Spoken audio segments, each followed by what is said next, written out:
So first thing I want to do today morning, just bringing you to the space of listening. Please understand,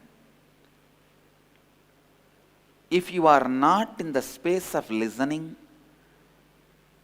the truths I am uttering, instead of transforming you, can be like an ego hurt. Understand? When I say, for example, when I make a statement, we all are not one group of people, complete loose. You can take this statement to transform yourself, or you can say, how dare this fellow comes to the stage and says, we are all mental, we are all loose. It is the space of listening which allows transformation through every word. Understand? So few minutes to create the space of listening. Your listening decides how much I am going to speak. You understand? The life, lot of boredom has entered. That is why the listening is missing. Now, just few minutes, maybe it will be 5 to 10 minutes. Sit and listen to this fan sound.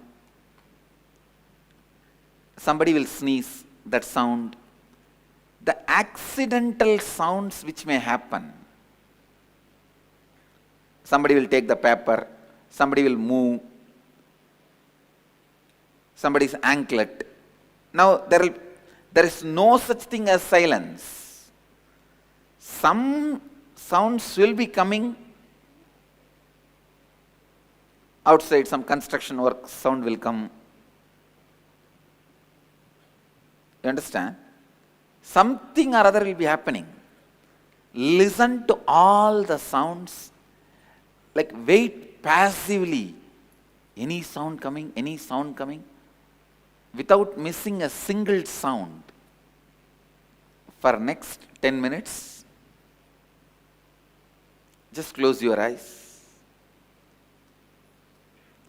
Sit with a deep, passive mood. Whatever sound is happening in and around you, listen to all those sounds. Today we will work on the root patterns. Listen. Today we will start working on the root pattern.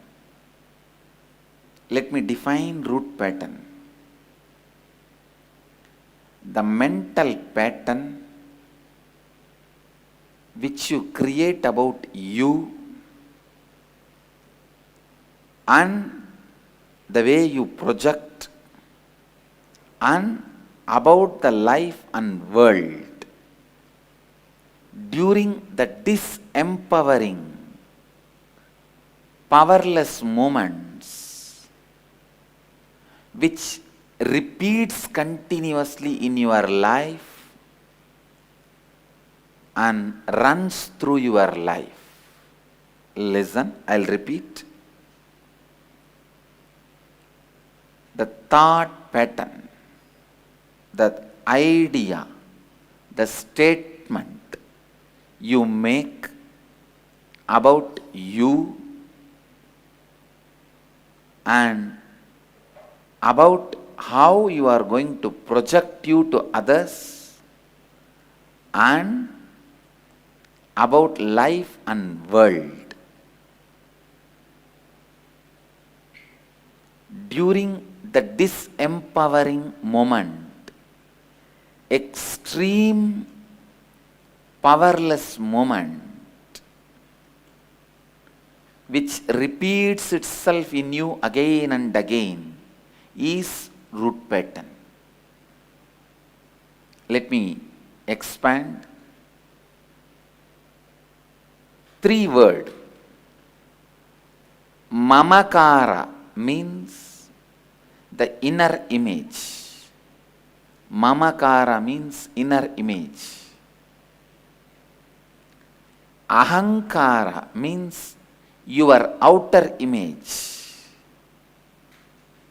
Swa Anyakara, understand? Third word I am introducing.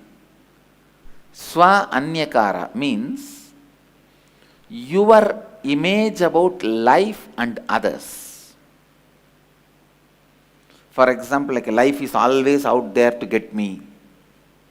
Everyone is there to cheat me. Listen, today we will deepen our experience.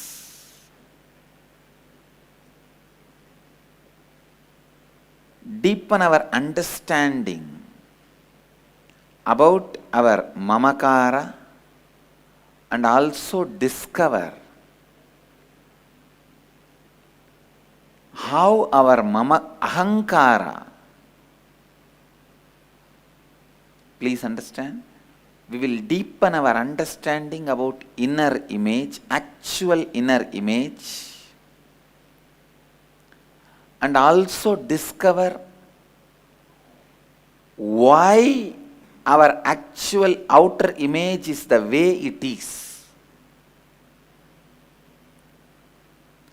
All of us know we have an outer image, ahankara, but we don't know why we built it in such a way, the way it is.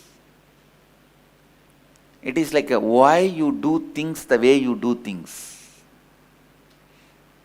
Why you project you the way you project you. We will discover that now. And Swa Anyakara, which is our image about others and life. How this Ahankara and Swa Anyakara took shape. Please listen. All of you are able to understand what I am saying? First thing you need to know, all three happens simultaneously. Listen. Listen. I give you the example. Once, when your brother was beating you as a 3-year-old child, the mamakara will be, I am weak, powerless. The ahankara will be, I am powerful. I will not allow anybody to attack me. And Swa Anyakara means your image about others and life is there out only to torture me. I am always tortured. That is Swa Anyakara. All of you are able to get it? All of you are able to cognize what I am saying? The difference between the three: inner image, outer image, your image about life. Please listen.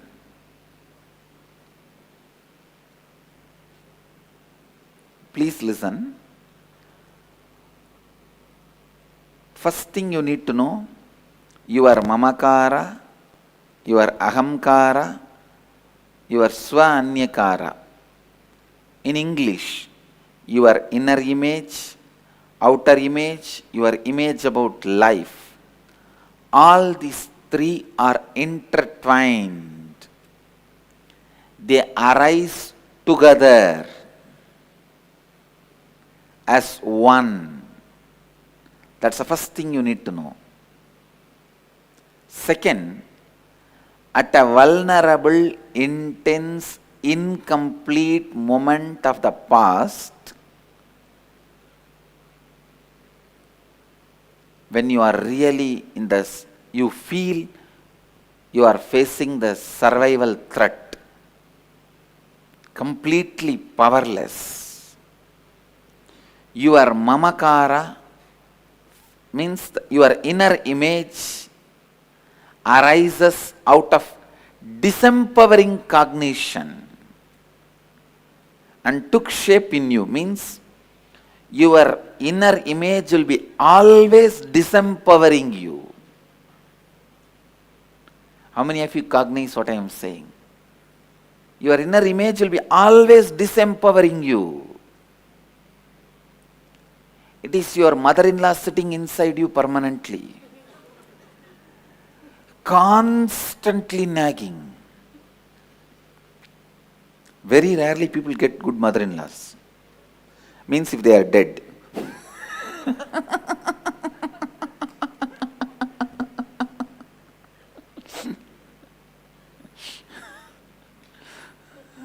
No, there are some mother-in-laws haunt you even after death. See, my grandmother is died. My father is died. Father's mother is died. My mother is a sannyasini. Still, if you tell my grandmother's name, her mother-in-law's name, she will shiver. No, really. My father is dead.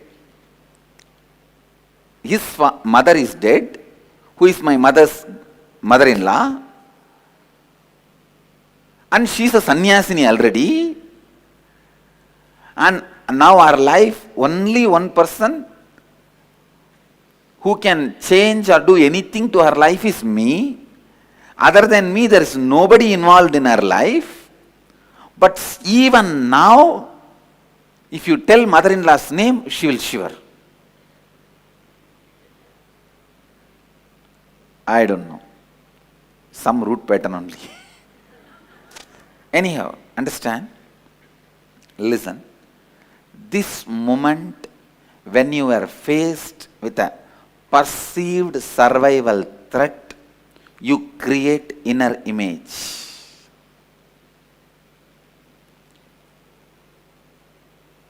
Along with this disempowering cognition you got about yourself, two things will happen simultaneously.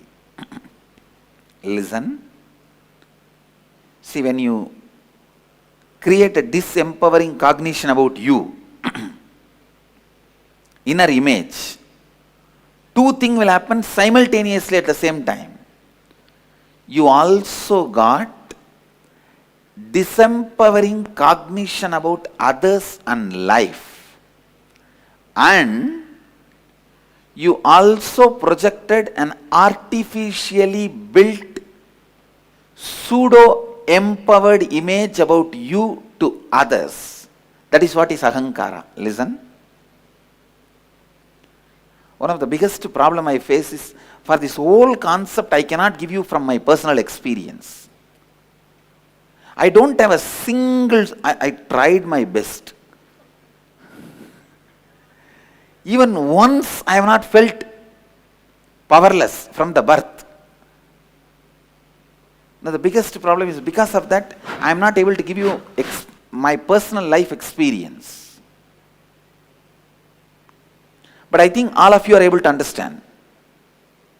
Am I right? All of you are able to understand. Listen. Please understand. When you got a disempowering inner image about you, you create a pseudo empowered image about you for survival's sake and project that to the world. Understand? Artificially built up pseudo empowered image about you to others. It is like you create one and get two free.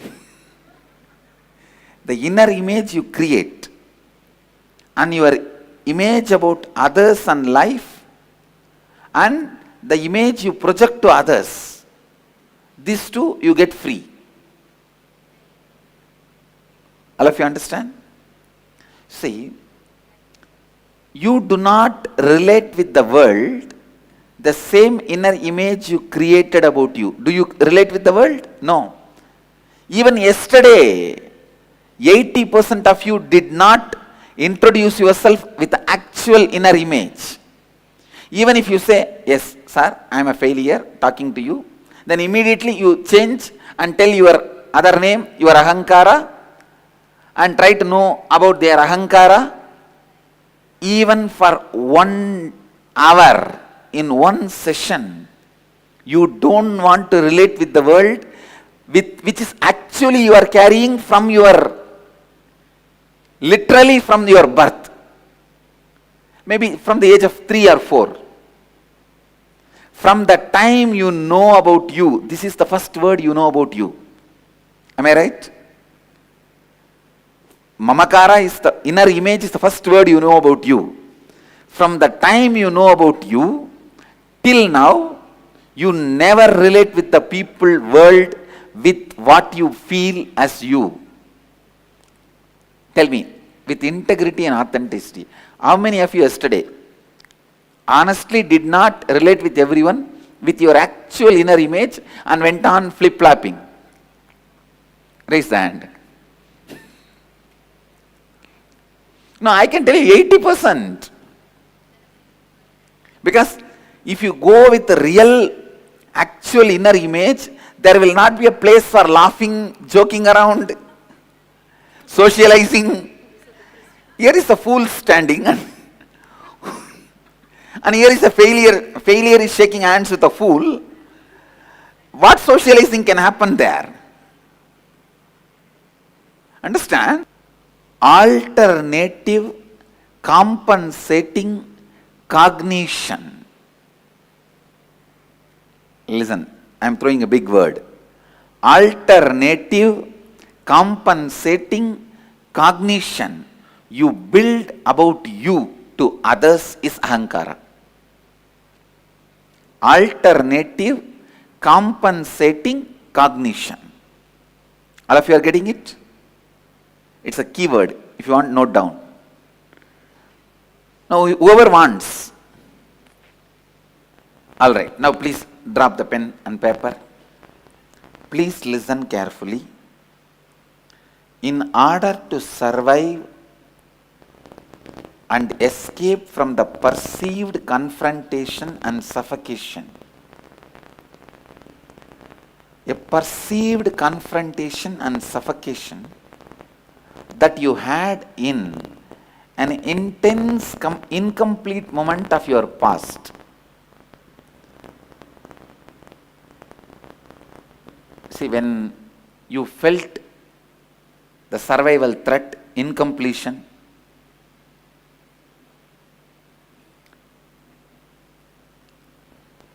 please understand, in order to survive and escape from that suffocation and confrontation,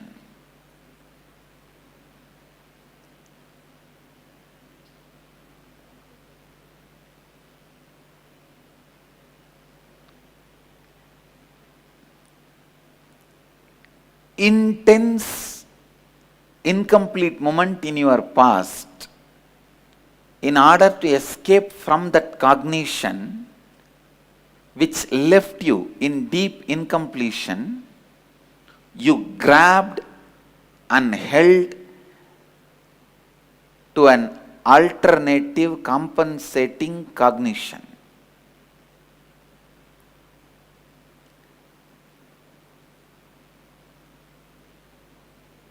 All of you are able to cognize what I am saying? Anybody, if you are not able to cognize, please raise your hand so that I will explain. All right. Can anyone come and explain the incident from which you got your root pattern? Can you come to the mic? Doctor, can you come? Can you come? Yes, doctor. Swamiji, this was when I was around 6 and a half years old. I was very naughty at that time, and I did something which for the first time really angered my father. And we were living on the second floor of a flat in Mumbai. And he just lifted me, he took me to the balcony and said, "I'll throw you now." Oh. And that really shook me. Since that day, I have been quite scared of my dad, even though he was very friendly actually. So that was the turning moment Yes, for okay. me. Can you tell what was the inner image you created about you, the actual inner image?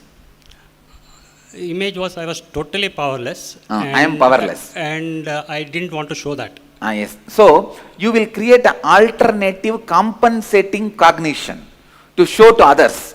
What was that? Can you get that statement?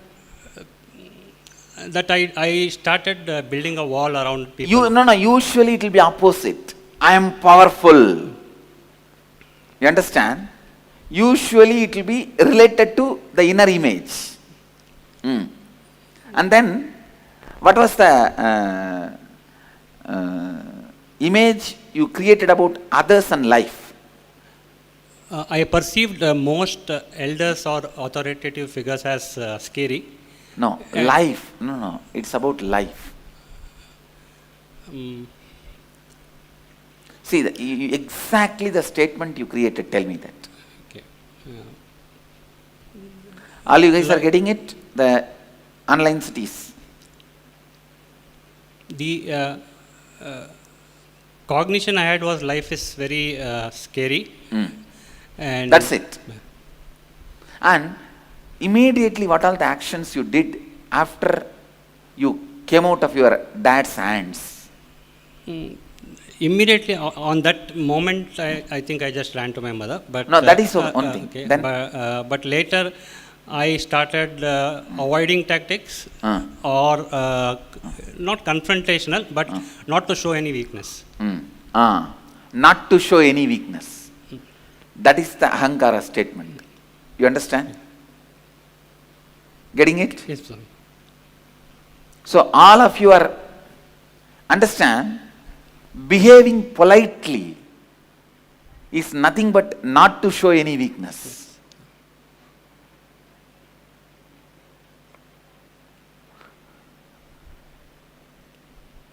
How many of you are able to cognize? So throughout your life you will be behaving politely. You understand?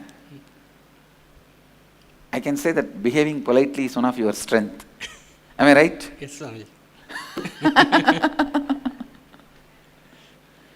So now, come on, let the whole group tell me, how many of you understand, cognize what now doctor said, the three statements clearly?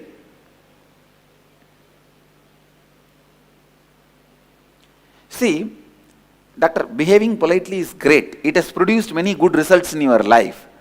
But it is out of wrong reason. So it won't bring fulfillment. You understand what I am saying? It's now, doctor has given one example.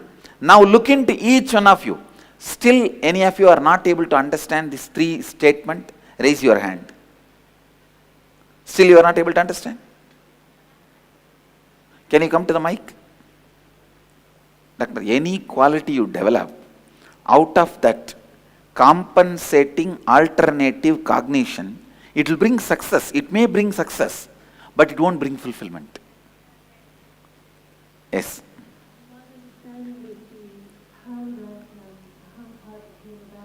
You see, whenever you build a disempowering inner image, you can't actually use the same to relate with everyone. It is too suffocating. So you build up a pseudo image with which you will bring the hope of survival.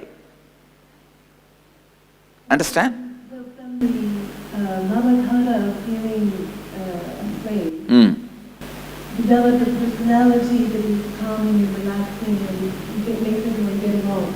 Is that it? Many times, we do not allow anybody to enter into us. That is politeness.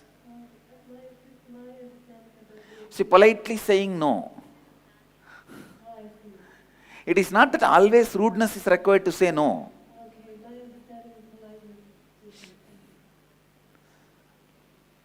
Ahankara can never fulfill you because it is based on incompletion. Let me expand on these three statements first. Inner image, the image you project to others, alternative compensating cognition,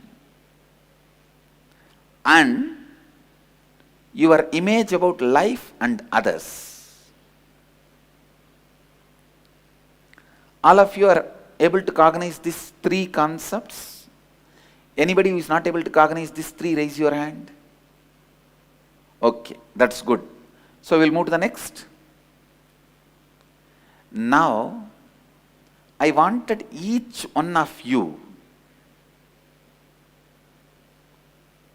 listen. Now I wanted each one of you to sit with you.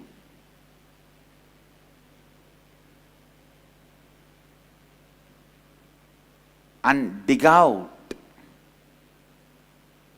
Sit with you and dig out from the earliest memories of your life where you experienced conflict, relive the whole situation in the mirror, sit with mirror and relive the whole situation again. The earliest memory of conflicting situation. Note down in that situation your actual inner image statement. Your actual inner image statement. Your mamakara statement means the statement about you. Second, your actual outer image statement. Your ahankara statement, the statement how you project you to others. Third, your actual image about others and life. Your statement about life and others in your life. It will be usually life is out there to harass me, life is out there to get me, life is always denying what I want. It can be anything. Now identify and write down all the three statements. Clear? All of you are clear? Shall we start the process now? Yes. Please get your mirror and spread all over the hall. Let me ask, how many got all the three statements? How many have not got all the three statements? Few, okay. I'll help those few. People who got, please come to the mic. Come on, go ahead. So there were two incidents that I used, Swamiji. It was similar to how I found the Mamakara yesterday. What my Mamakara was, I am always being attacked. That was, see what happened was, I was 3.5 years old. I went downstairs, there was a shop. So I went there, I was just sitting there talking to them. And then I spent about an hour there. He's my dad's friend. I came back up. So my dad asked me, why the hell are you going there? You're not supposed to go there. At that moment, I felt I'm attacked. So the survival instinct was, I want to be wanted now. I want to be wanted. Oh, they're attacking me, but I want to be wanted. So, because it's tell me the Mamakara statement. I'm always being stopped/attacked. Yes. What is the Ahankara you are projecting? I want to be wanted now. Yes. So what is the Swa Anyakara you have? Oh, everyone is always out there to betray me. All of you are getting it? See, it's just an example for everyone to get it. It is very evident, Swamiji, this attention need and fear of everyone, including parents, everyone I fear. Including me. You behave with the same pattern only with me also. And that's how I found out, Swamiji. That's like verification. See, now I am if you already have a acquaintance with me, means for last more than 1 year, you know me, you come and go, attend programs and volunteer, some way you are connected. If you know, then understand the way you behave and react to me.